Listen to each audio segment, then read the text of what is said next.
with regards to security and resilience, generally they feel safe, although that perception probably might change, I suspect, in the years to come. But there's a sense of online threats that is changing and disinformation, especially coming from Russia. And they want Europe and their national governments to take a more proactive approach.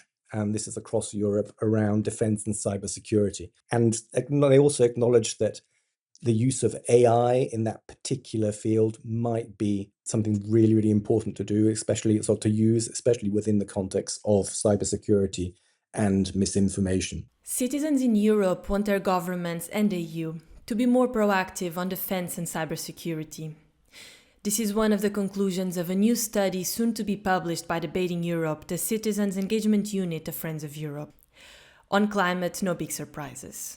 Citizens still feel unheard by policymakers and corporations.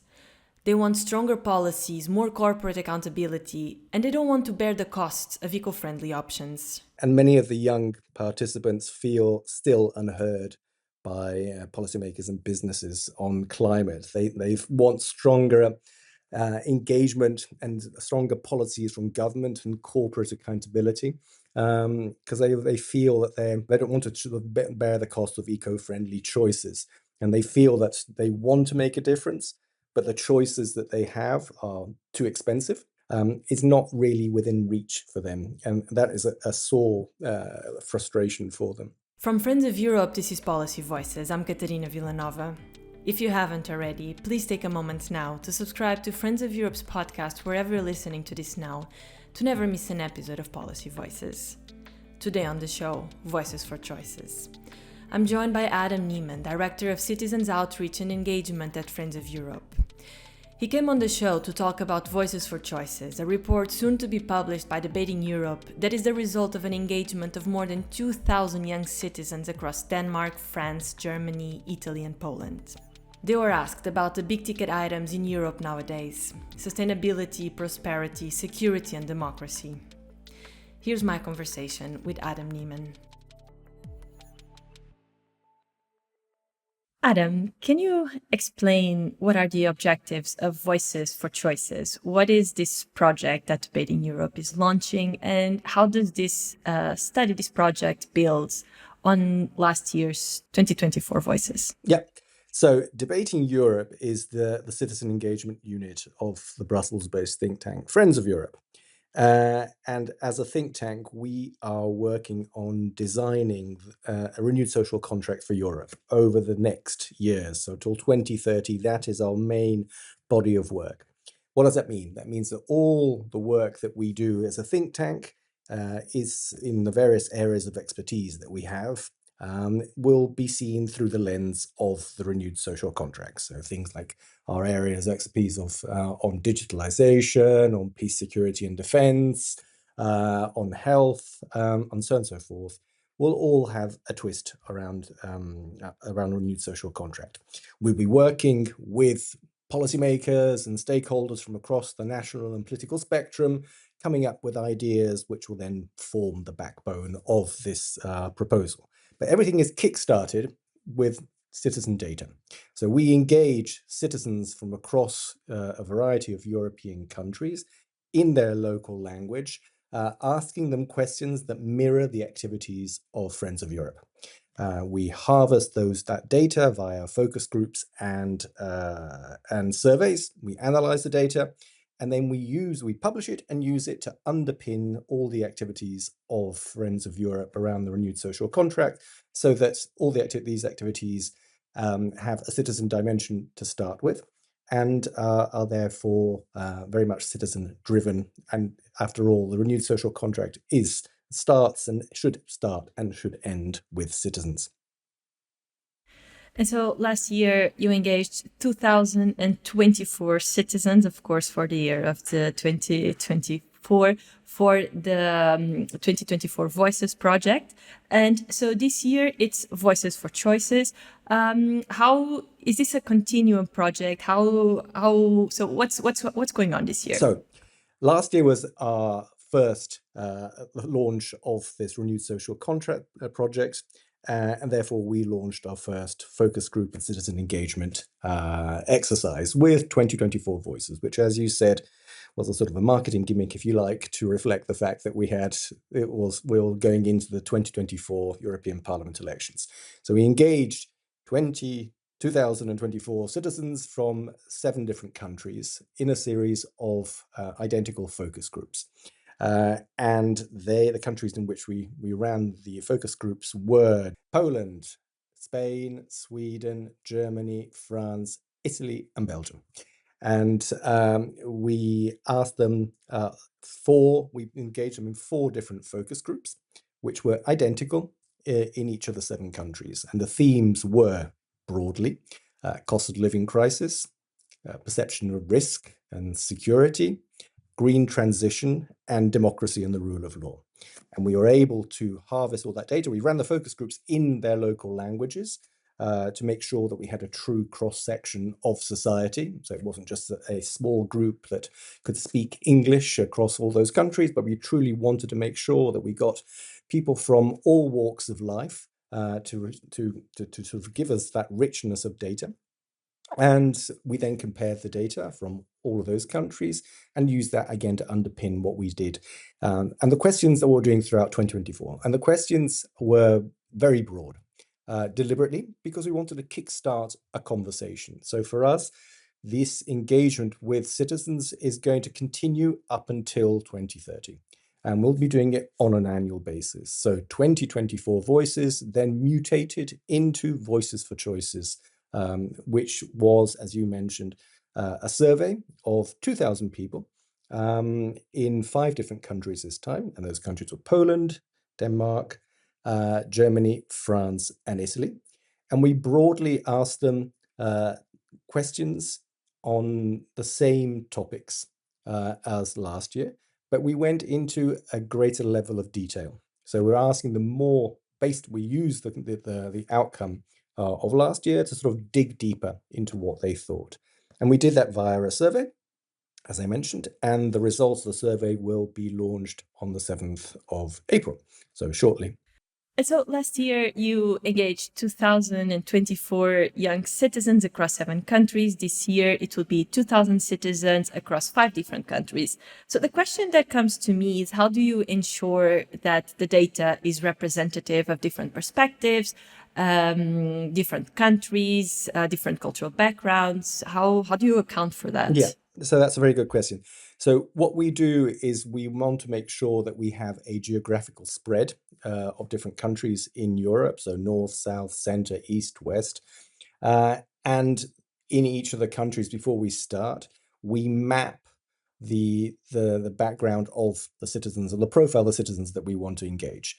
Clearly, we don't have the reach ourselves in each of those countries to recruit them, but what we do is we work with civil society organizations in each of those countries, and they help us engage and recruit citizens with the relevant profile.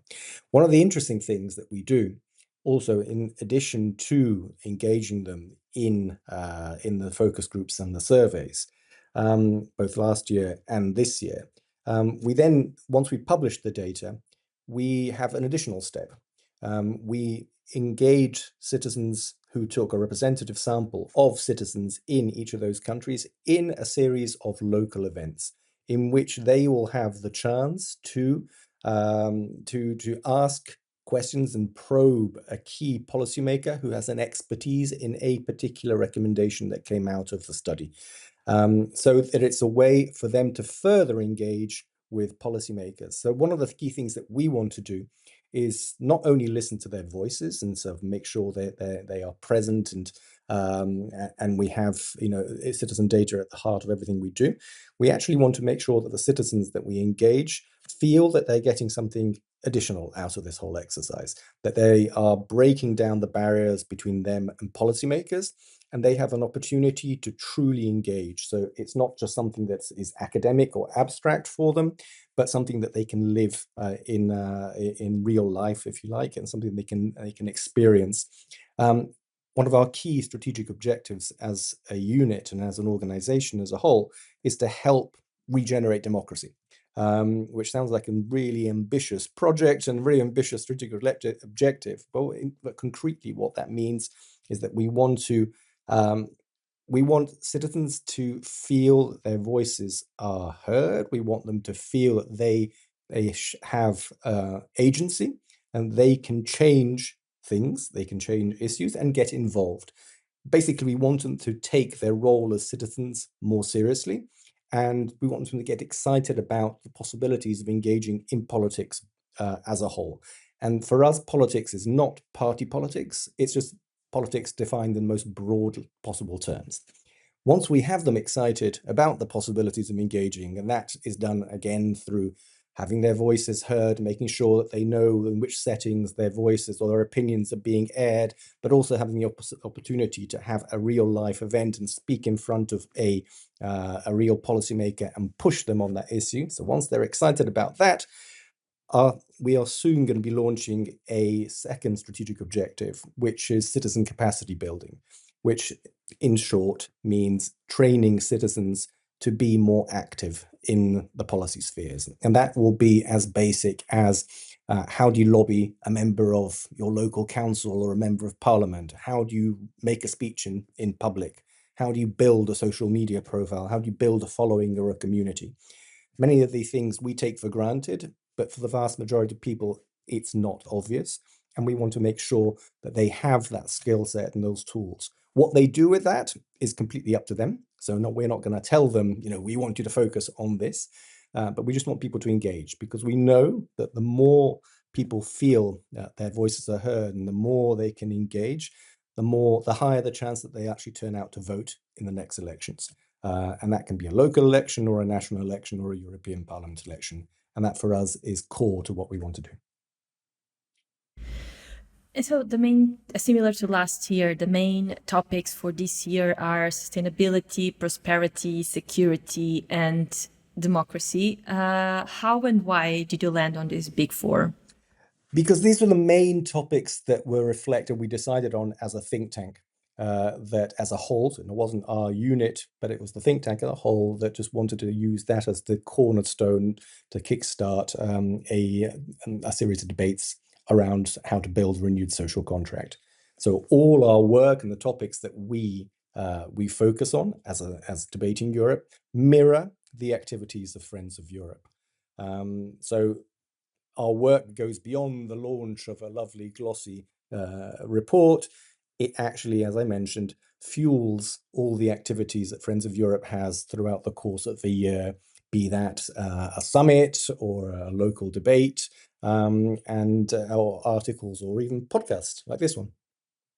So let's get a bit technical, and just one question on methodology.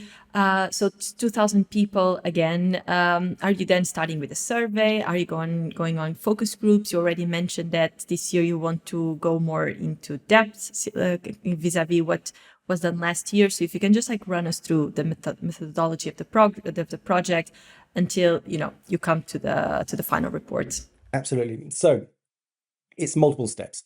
So first of all, we'll decide on the topics together with our colleagues at Friends of Europe. We'll decide on the target audience, so the demographics of the people that we want to involve, the countries where they come from, and we'll find the local partners to help us do the recruitment for both the surveys and the focus groups. We will run them in the local languages, harvest that data, analyze it, and then put it together into a report, which we will launch and use as the sort of the foundation for all our work throughout the course of the year. And then we have kind of two different avenues. One, there's the Brussels bubble, where the data will be used to engage with policymakers, primarily via Friends of Europe and their activities. And then there's the Debating Europe avenue, where we will revert back to the local countries in which we ran the different exercises, be those focus groups or surveys, and engage with civil society partners who helped us from the beginning, and recruit also and bring out sort of some of the invite some of the participants from the different activities to engage in a citizen-led event. So for us, that's the sort of where, as I mentioned before, we will provide citizens with the opportunity to discuss one or two of the key recommendations that came out of their activities, be that focus group or survey, with a key, sort of a prominent senior policymaker or expert, chosen on the basis of their expertise. And it's a sort of an inverted or a different kind of event itself. It's not about the policymakers making long speeches. It is really, if you picture it, sort of almost like a circular event, sort of people sitting around in a circle, and it's the citizens who drive the engagement, who ask the policymaker to justify and help them understand some of the key policies that they came up with, recommendations, but also to guide them through the process that they believe is necessary or be required to translate their recommendation into a concrete policy. As a way of making sure that, again, they feel that they have some kind of agency in the process. And the idea is for them to engage up till 2030.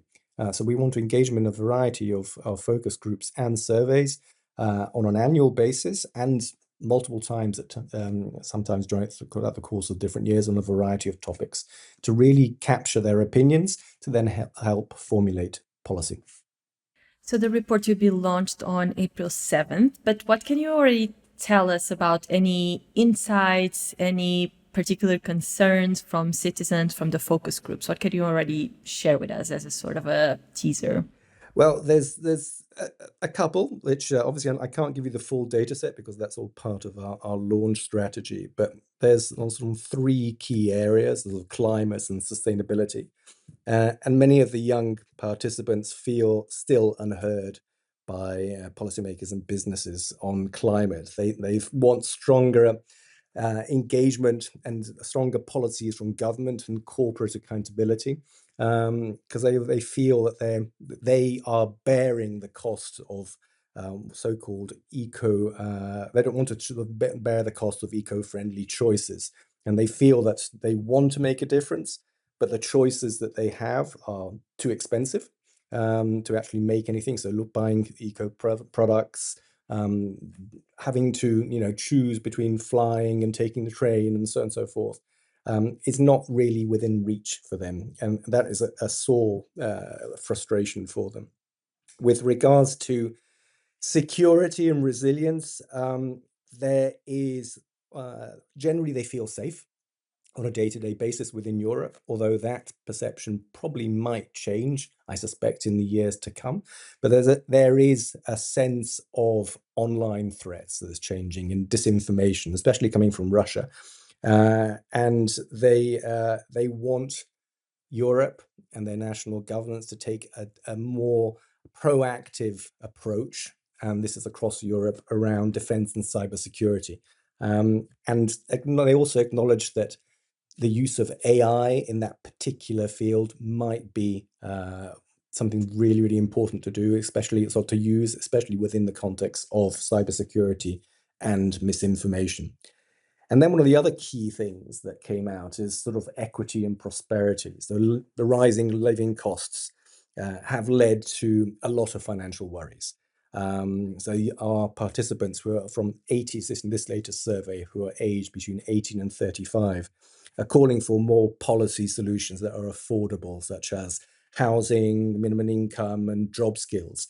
And that is something that they are very, very articulate about, and something that was reflected also in the 2024 Voices last year as well.